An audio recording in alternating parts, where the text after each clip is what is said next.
The old man arrived before anyone else did. He pulled a faded blue Dodge pickup into the far end of the parking lot, away from the newer trucks and the SUVs with the tinted windows, and he sat behind the wheel for a moment, doing nothing in particular. Then he got out slowly, the way a tall man gets out of a truck when his hips have been arguing with him since 1974, and he stood in the gravel and looked out at the range with the calm, unhurried expression of a man who has nowhere better to be and knows it. His name was Franklin Beau Ochsner. He was 78 years old. He stood 6'1", though age had taken half an inch without asking. He wore dark work pants with a crease still in them, a pale blue chambray shirt buttoned to the collar, and a pair of brown leather boots he had owned for 11 years.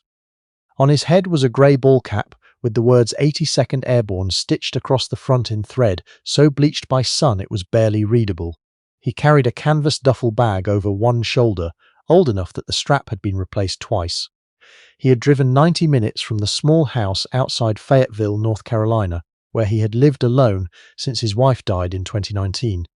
His grandson, a 22-year-old named Joel, who had just finished his first year at Fort Bragg, had asked him to come watch.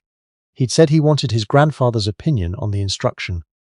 What he meant was that he wanted to spend a day at the range with the old man, and he had learned that Franklin Beau Ochsner did not come out for sentimental reasons, but would always come out for practical ones.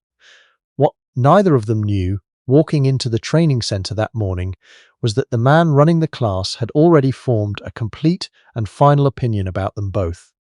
The facility was called Blackridge Shooting Institute. It occupied 12 acres of flat Piedmont land south of Pinehurst, and it had been running defensive pistol courses for 7 years. The branding was aggressive. The website used the word elite 14 times on the front page alone. The main training base stretched 300 yards into a stand of loblolly pines, steel targets hanging at intervals the way ornaments hang from a particularly martial Christmas tree. There were 8 covered shooting positions, a classroom with folding chairs and a mounted flat screen, and a merchandise wall along the back that sold holsters, magazine pouches, and logoed water bottles for $22 each. The lead instructor was a man named Spencer Dale. He was 34 years old, built like a wrestler gone to seed around the midsection, and wore the expression of a man who had never once in his life been genuinely surprised. He had served 5 years in the Army as a military police officer, which he listed on his website bio as law enforcement and military background.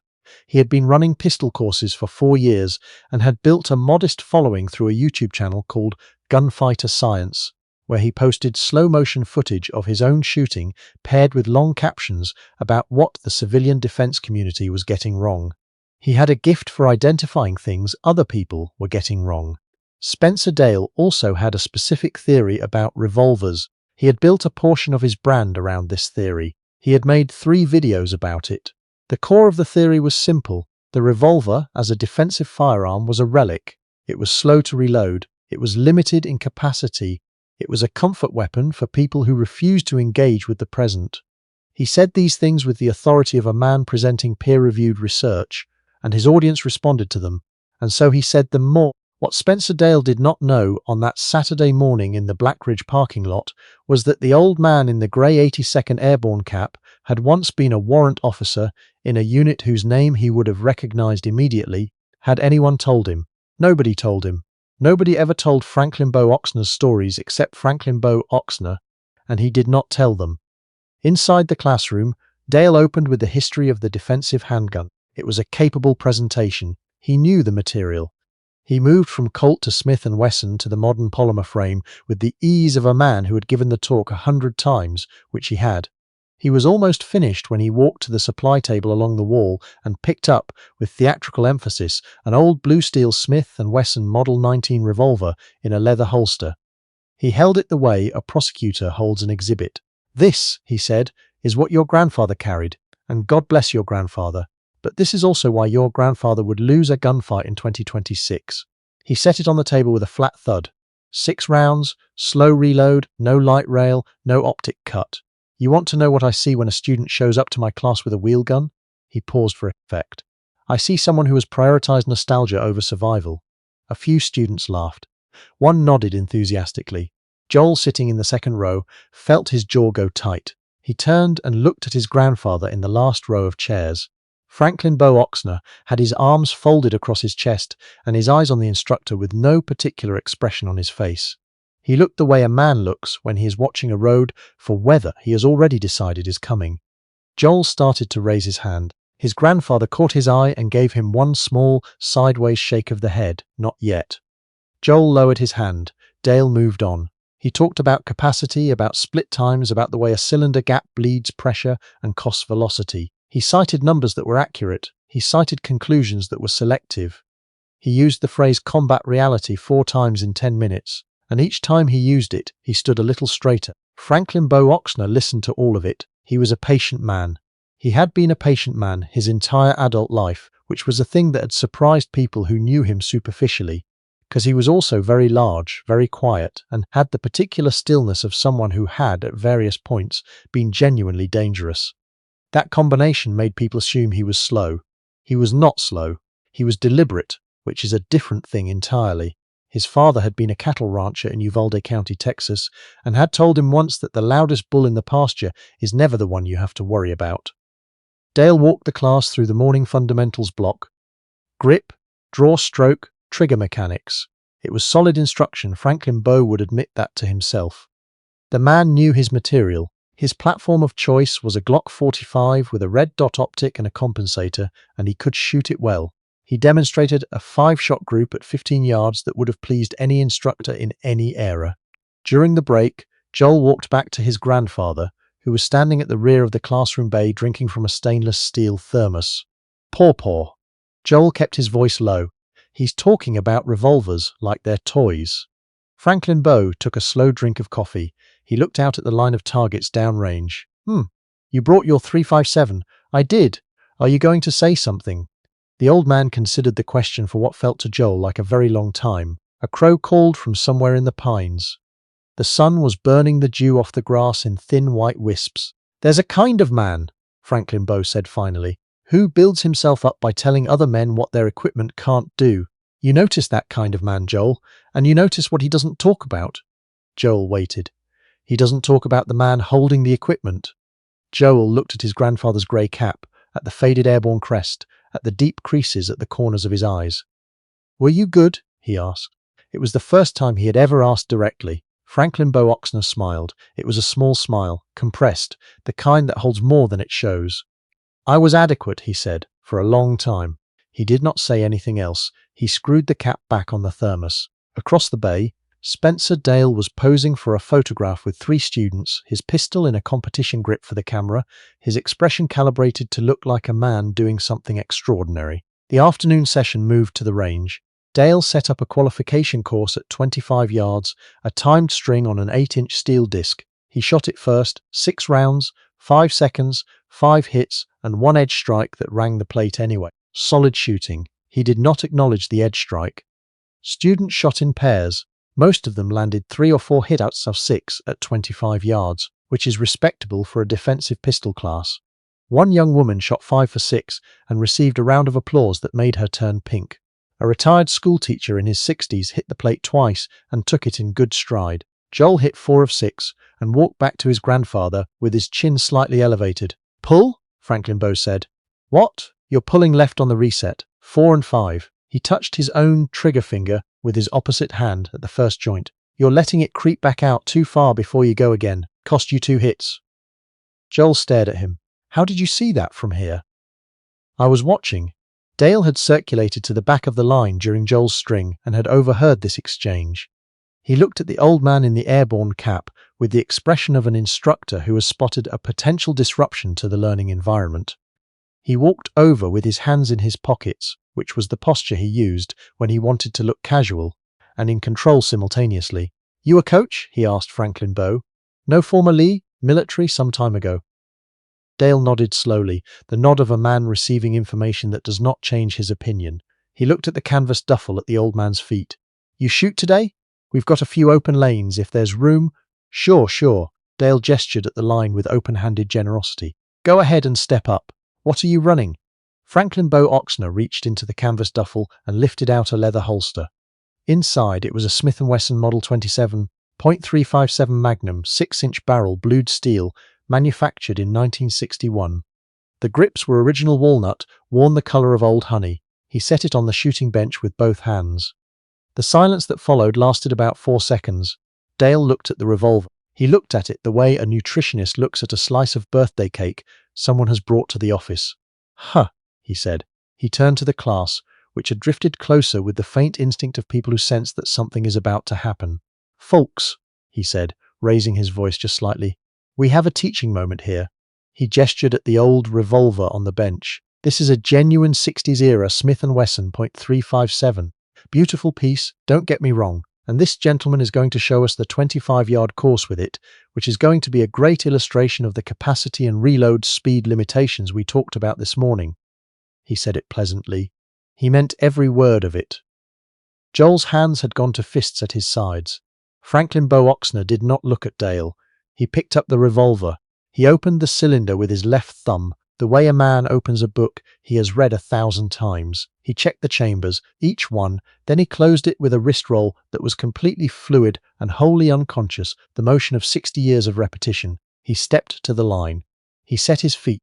He raised the revolver in a two-handed hold, his right arm nearly extended, his left cupped underneath, the long barrel coming level with a quietness that did not match its weight. He shot 6 rounds in 7 seconds. 6 hits. Everyone centered. The plate swung hard on its chain with each strike, the sound of steel on steel crossing the bay in flat, clean percussion. He lowered the revolver. He reloaded from a speed loader in his left jacket pocket before anyone in the class had fully processed what they had just watched. The cylinder closed. He held the revolver at low ready and waited. Nobody spoke for a moment. Then one of the students, the young woman who had shot 5 for 6, said quietly, "Can he do that again?" Dale had both hands on the top of his head. "I'd like to try the 50, Franklin Beau said. He did not say it to anyone in particular. He just said it the way a man makes a statement of fact about the weather. Dale dropped his hands slowly. He looked at the old man. He looked at the revolver. He looked at the 50-yard plate, which was a 10-inch disc that most of his advanced students found challenging with their modern pistols and red dot sights. "Sir," he said. There was a new quality in his voice, a caution he had not had a moment earlier.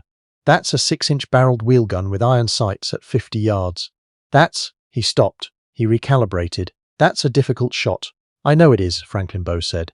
Dale made a gesture. It was not quite a wave-off, and not quite an invitation, and it ended up as something in between. Franklin Beau stepped back to the line. At 50 yards, the 10-inch plate was a coin. The fixed iron sights of the Model 27 were precise tools in the hands of a man who understood them, but they demanded a kind of mechanical discipline that had nothing to do with equipment and everything to do with the shooter. Franklin Beau Ochsner brought the revolver up slowly, his breathing going shallow and even. He let his right arm settle. He closed his left eye for a half-second, checked the front sight, opened it again. He fired 6 times, 5 hits. The 6th round clipped the edge and sent the plate spinning sideways on its chain, which in most scoring systems counted. He reloaded. "Again?" someone in the class said, almost involuntarily. Franklin Beau fired again. 6 shots. 6 rings. He lowered the revolver and turned around. Spencer Dale was standing with his shooting glasses pushed up on his forehead and his arms at his sides. He had the look of a man reviewing, in real time, several things he had said in public that he now wished he could retrieve. "Sir," he started. "I heard your class this morning," Franklin Beau said.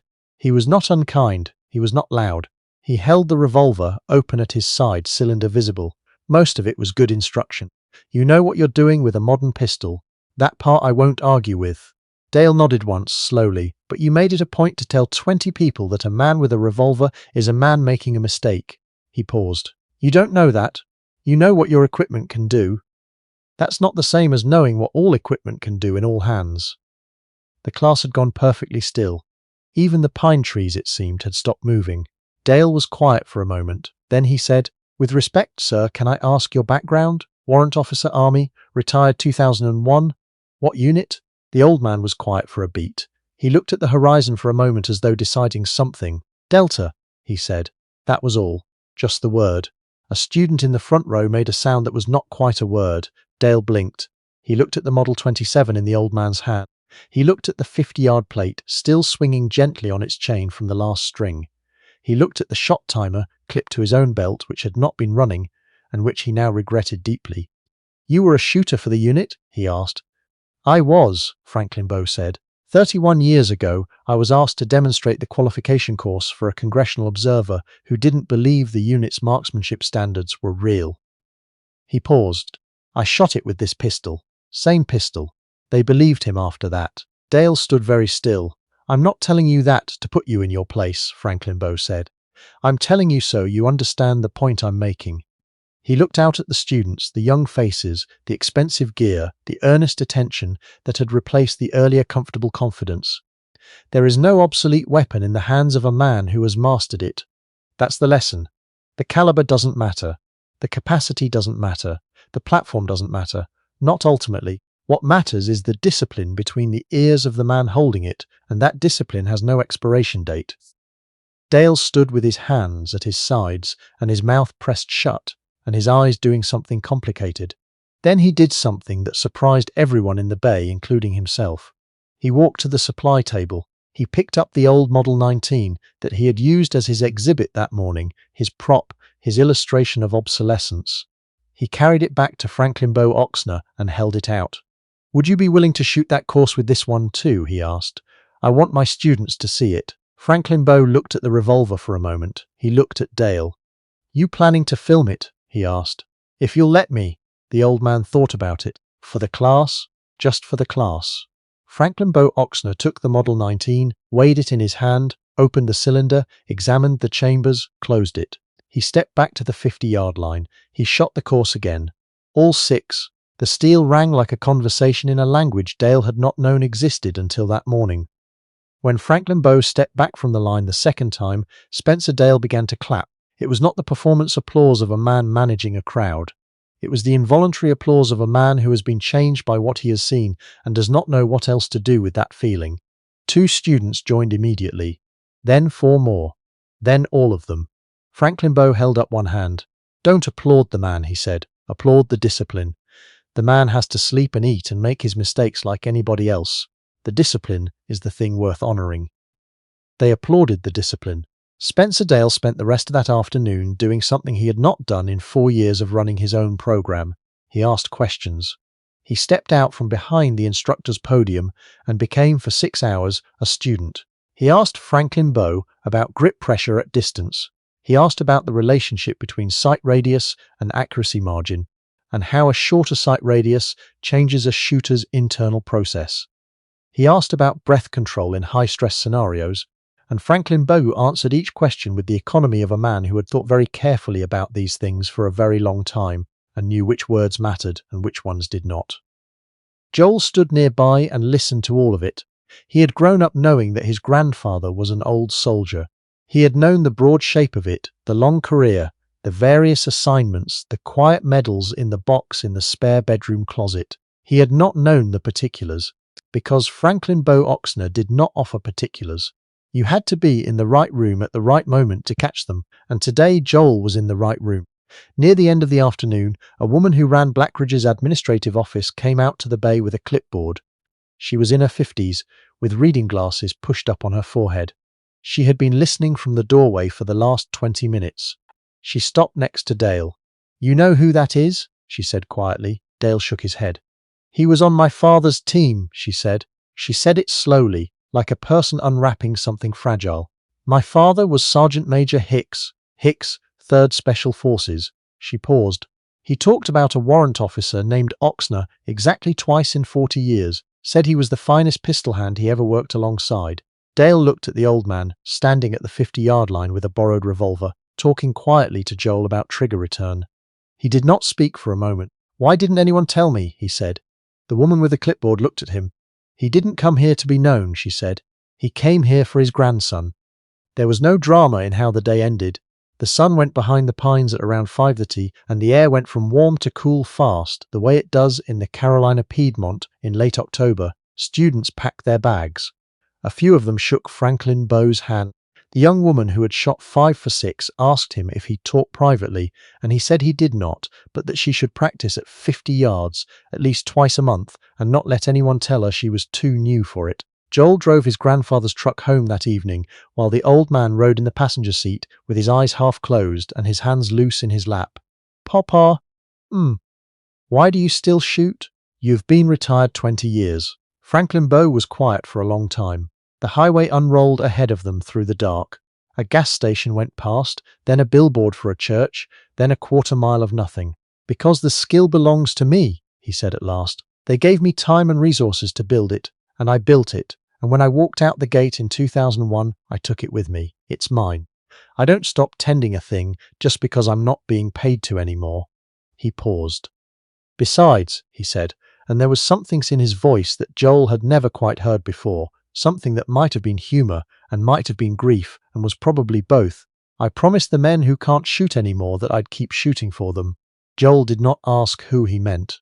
He understood, in the way you sometimes understand things that have not been explained to you, that there were names in that category and that those names were not his to ask about.